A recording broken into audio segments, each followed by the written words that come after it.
Good evening and thanks for joining us. First tonight, on the move, a pair of bipartisan bills that would increase penalties for reckless driving. It continues to gain momentum at the state capitol. Our Ben Jordan has been following developments on these two pieces of legislation since they were introduced last month. Now, Ben is reporting from the Capitol tonight in our Project Drive Safer report.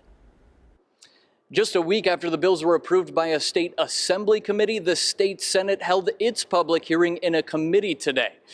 Both Democrats and Republicans spoke in favor of the legislation. They are laughing at our police and they are making a mockery of the rule of law and our criminal justice system. State Representative and former Milwaukee alderman Bob Donovan says he thinks the most egregious reckless drivers do not fear the current punishments for getting caught. That's why he authored a pair of bills that would take different approaches to increase reckless driving penalties. We send that message to the citizens that yes, we as the elected leaders of the state of Wisconsin hear you. The first bill would double the fines for reckless driving citations and double the maximum jail sentences for certain reckless driving criminal offenses.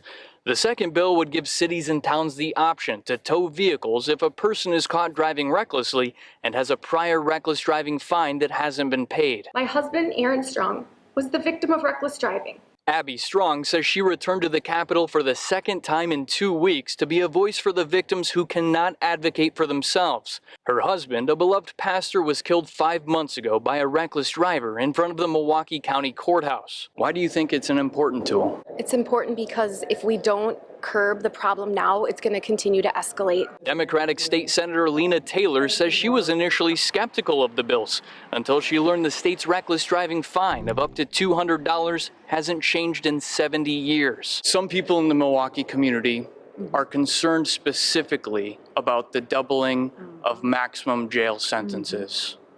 What is your position on that?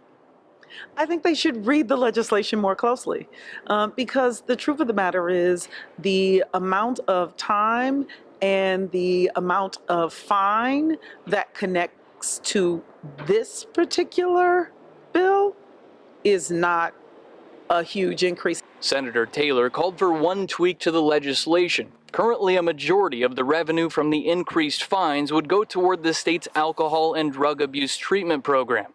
She thinks reckless driving fine should go to solving that issue alone. The Senate committee that held this public hearing today is expected to take a vote next week.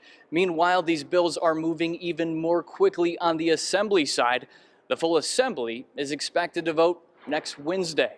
Reporting at the state capitol, Ben Jordan, TMJ4 News. Well, from city officials to concerned drivers, over 100 people addressed the city's dangerous driving epidemic at TMJ4's first ever Project Drive Safer Town Hall last night. I've had 17 cars in my yard. I've had 2 fatal deaths, 1 in my yard. I was forced out of my home out of fear of not being able to work in my yard, do my snow, leave, walk the dog, or whatever. One of the key panelists at the town hall was Department of Transportation Secretary Craig Thompson, who says as bad as this is in Milwaukee, it's a statewide problem. He says reckless driving has gotten 3 times worse across the state since 2019.